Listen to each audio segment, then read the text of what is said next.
جو شدین کی مفتی صاحب میں نے تجربہ کیا ہے کہ جو شدین کی علم کی تحقیق کرنے لگ جاتا ہے مسائل کی، وہ علم سے پہلے حنفی ہوتا ہے لیکن جاننے کے بعد رفع الیدین کرتا ہے، پھر حنفی چھوڑتا ہے. اکثر میں نے ایسے ہی دیکھا ہے. یہ بات بالکل غلط ہے. میں ایسے اہل حدیثوں کو جانتا ہوں جو تحقیق کی تو حنفی بن گئے. ابھی یہ کھڑا ہوا تھا یہاں، وہ بیٹھا ہے، وہ دیکھو بھائی یہ بیٹھے ہوئے، یہ آپ اہل حدیث ہیں نا؟ ہاں، یہ بھی اہل حدیث سے حنفی ہو گئے. امام طحاوی بہت بڑے محدث تھے، وہ پہلے رفع الیدین کیا کرتے تھے. پوری تحقیق کے بعد انہوں نے فقہ حنفی کو اختیار کیا اور فقہ حنفی پر مدلل حدیث کی پوری کتاب لکھ دی. میرا مقصد اہل حدیث پہ طنز کرنا نہیں ہے، بہت سے حنفی بھی اہل حدیث ہوئے ہیں، لیکن یہ جو پروپیگنڈا دنیا میں کیا جاتا ہے نا، یہ جنہوں نے تحقیق نہیں کی ہوتی وہ حنفی نہیں ہوتے ہیں، جب تحقیق کرتے ہیں تو حنفیت کو چھوڑ دیتے ہیں. ایسا بالکل بھی نہیں ہے. کچھ چھوڑتے ہیں، کچھ ادھر بھی کنورٹ ہوتے ہیں. بہت سارے بات ہوتی ہے تحقیق ہوتی ہے ادھوری ہے. اور ایک بڑا مسئلہ یہ ہے کہ حنفی علماء میڈیا پہ ہے نہیں. میں اکیلا ہی ہوں اور چند ایک اور ہیں بس. ہمارے علماء تو بہت پیچھے ہیں بھائی ان چیزوں میں. اب مفتی تقی عثمانی صاحب جیسے علماء جو بہت بڑے بڑے علامے ہیں، اور بھی بہت بڑے بڑے علامے ہیں، مفتی حسین خلیل خیل صاحب جامعۃ الرشید کی بہت سی استعداد عالم ہیں، یہ لوگ میڈیا پہ ہی نہیں ہیں. تو جب میڈیا پہ ذی استعداد علماء ہوں گے ہی نہیں تو پھر کہاں سے کام آگے چلے گا؟ تو سارے کام ہی دو چار آدمیوں کے ذمہ آ گئے ہیں، تو دو چار آدمی سارے کام تھوڑی کر سکتے ہیں. ورنہ رفع الیدین میں دونوں طرف مضبوط دلائل ہے. میں اس میں غلو نہیں کرتا، کسی کو یہ نہیں کہتا کہ رفع الیدین کرنے کے دلائل کمزور ہے. نا دونوں طرف دلائل ہے. تو لیکن احناف کے دلائل کمزور نہیں ہے، بہت مضبوط ہے. اس میں اگر احناف یہ کہتے ہیں نا کہ نبی نے رفع الیدین کیا ہی نہیں ہے تو پھر ہمارا دعویٰ کمزور ہوتا. احناف یہ مانتے ہیں کہ کیا ہے. ہم کہتے ہیں اور بھی تو بہت سارے کام کیے ہیں، آخر تک آپ صلی اللہ علیہ وسلم نے رفع الیدین کیا ہے، اس پر کوئی دلیل نہیں ہے، بلکہ اس کے خلاف دلائل قائم ہے. تو اس کو میں کئی بار بیان کر چکا ہوں، کبھی موقع ملا دوبارہ کر دوں گا. بہرحال دونوں طرف دلائل ہیں. ڈاکٹر ذاکر نائک کی بات کو لو، بہت اہم بات ہے. وہ کہتے ہیں ہمیں اہل حدیث سے یہ اختلاف نہیں ہے کہ آپ رفع الیدین کیوں کرتے ہیں. تو امام شافعی بھی کرتے تھے، حضرت عبداللہ بن عمر بھی کرتے تھے. بھائی ہم ان کو کیسے غلط کہہ سکتے ہیں؟ عبداللہ بن مسعود نہیں کرتے تھے، عبداللہ بن عمر کرتے تھے. ہم نے عبداللہ بن مسعود کو فالو کیا، باقیوں نے عبداللہ بن عمر کو فالو کیا. تو ڈاکٹر ذاکر نائک نے بہت اچھی بات کی ہے کہ یہ مت بولو کہ میں ہی ٹھیک ہوں، یہ بولو کہ میں بھی ٹھیک ہوں. اختلافی مسائل میں یہ بولو کہ میں بھی ٹھیک ہوں. تو بہت سے اہل حدیث اس پہ بھی تک ہیں ڈاکٹر صاحب سے. جو معتدل اہل حدیث ہے وہ تو کہہ رہے ہیں ویل ڈن، ڈاکٹر صاحب نے فرقہ واریت ختم کرنے کے لیے بہترین بات کی ہے. لیکن جو متشدد اہل حدیث ہیں وہ بھی تک ہیں، وہ کہہ رہے ہیں نہیں بھائی میں بھی کیوں، میں ہی ٹھیک ہے نا.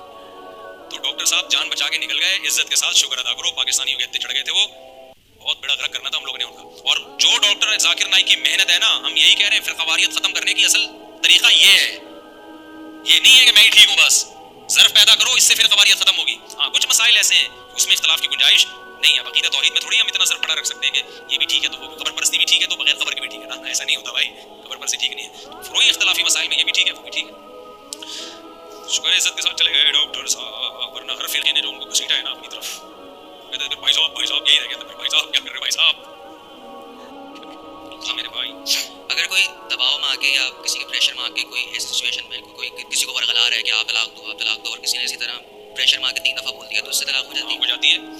لوگ کہتے ہیں کیوں اس بیچارے کا کیا قصور ہے؟ بھائی دین ہمارا نہیں ہے، دین بنانے والا کون ہے؟ اللہ. حدیث میں دکھا دو کہ جو پریشر میں طلاق دے نہیں ہوتی. یہ لوگ حدیث پیش کرتے ہیں لا طلاق ولا عتاق فی اغلاق، کہ اغلاق میں طلاق نہیں ہوتی. پھر اغلاق کا خود ہی مطلب یہ بیان کرتے ہیں پریشر. اغلاق کا مطلب پریشر نہیں ہے. اغلاق کا مطلب جب انسان کا دماغی کام کرنا چھوڑ دے، جیسے سوتا ہوا آدمی ہے، پاگل آدمی ہے، ڈپریشن کا مریض، اس کو پتہ ہی نہیں میں کیا کر رہا ہوں. تو ڈپریشن کا مریض اگر ڈپریشن میں طلاق دے گا، اس کو پتہ ہی نہیں کہ میں کیا کر رہا ہوں. وہ دینے کے بعد اس کو پتہ بھی نہیں ہوتا. جب نارمل ہوتا ہے کہتے ہیں میں نے تو کچھ بولا ہی نہیں ہے. ثابت ہو جائے دلائل سے کہ ڈپریشن میں تھا، پھر طلاق نہیں ہوتی. لیکن اگر دباؤ میں آ کے دیے پھر تو ہوش و حواس میں دے رہا ہے وہ.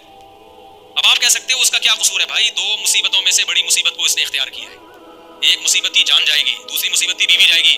تو اس نے اغلاق میں طلاق نہیں دی ہے. باولے پن میں ہوتا تو نہیں دیتا، مار جان چلی جاتی. اس نے پورے ہوش و حواس میں بھائی یا تو بیوی رکھ لو یا جان رکھ لو. تو دعوے تو کیا کرتا تھا تم پہ جان قربان ہے، لیکن جب قربان کرنے کا موقع آیا تو بیوی قربان کر دی. تو ہم کہتے ہیں اس نے باولے پن میں نہیں دیا بھائی، ہوش اس سے زیادہ ذہانت کا کام اس نے کیا نہیں ہے. ہاں یہ الگ بات ہے کہ اس کا قصور کیا ہے بیچارے کا، بیوی کا کیا قصور ہے. تو بھائی طلاق کے الفاظ میں شریعت نے قصور ہے یا نہیں ہے اس پہ حکم کا مدار نہیں رکھا. ظلم دنیا میں ہوتا ہے نا، جب آپ کسی کو فائر مارتے ہیں، مرتا وہ ہے، بھائی اس کا کیا قصور ہے؟ فائر اس نے مارا ہے. بھائی فائر مارا ہے تو اس پر حکم مرتب ہوگا. تو طلاق جب زبان سے دی، حدیث میں آتا ہے جدہن جد وہزلہن جد.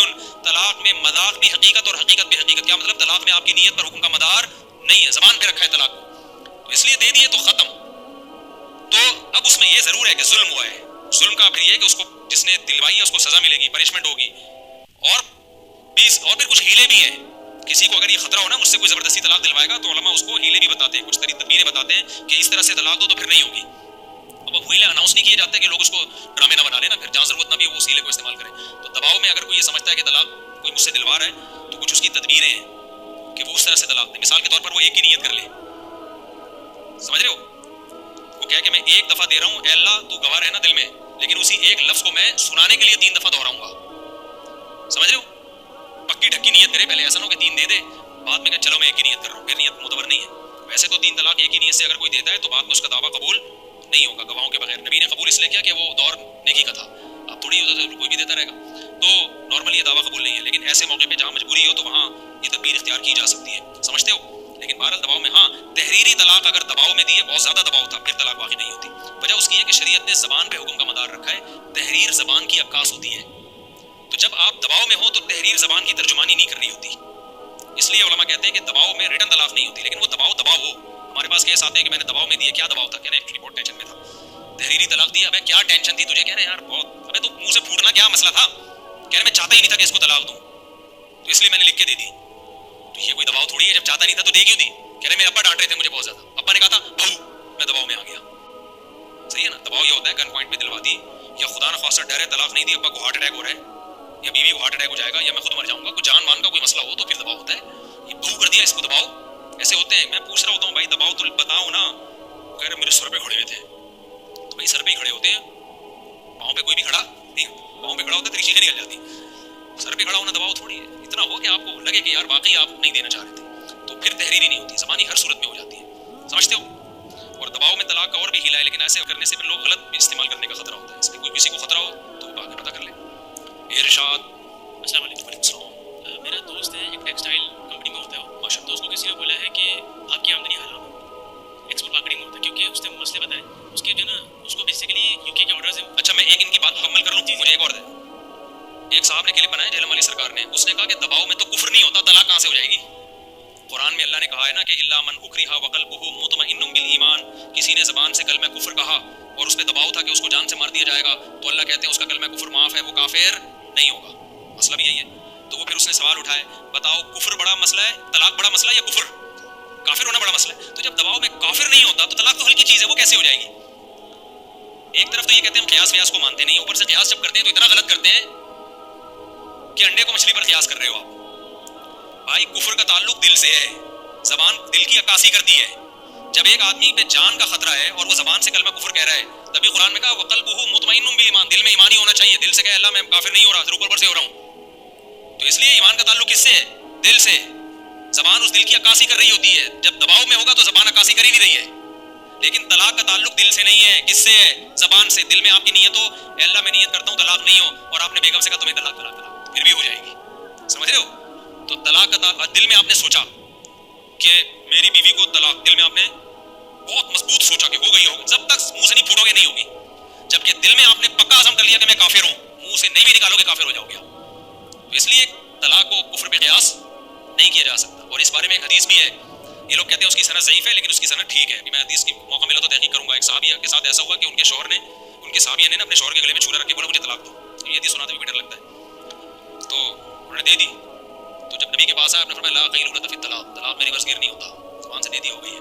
یہ لوگ کہتے ہیں اس کی سند ٹھیک نہیں ہے، لیکن ہم نے اس پہ تحقیق کی ہے، اس حدیث کی سند ٹھیک ہے. کبھی موقع ملا تو انشاءاللہ، کیونکہ ابھی تو یہ میں جب یہاں مسائل کا جواب دیتا ہوں تو پھر تو ایسے ایک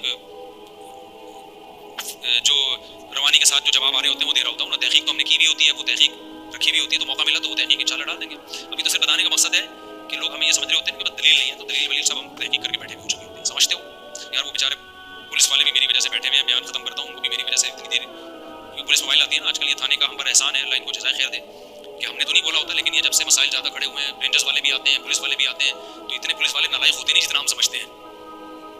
کچھ نہ کچھ سیکیورٹی اپنی ذمہ داری پہ دیتے ہیں. جب میں پہلے دن آیا نا یہاں بیان کرنے کے لیے کینیڈا سے، تو پولیس والوں نے اتنی موبائلیں دی اور بولا کہ آپ جب تک گھر نہیں چلے جاؤ گے ہم یہیں کھڑے ہوئے ہیں. اتنی سیکیورٹی دی. میں نے کہا بھائی کیوں کہہ رہے بھائی، ہماری گورنمنٹ کی ذمہ داری ہے یہ، کسی پہ بھی اس کا کسی فرقے یا مسلک سے تعلق نہیں ہے، کوئی بھی ہوگا. تو وہ بیچارے میری وجہ سے اب جمعے میں بھی بیٹھے ہوئے ہوتے ہیں، اتوار کے بیان میں بھی بیٹھے ہوئے ہوتے ہیں، تو اس لیے پھر مجھے اپنی وجہ سے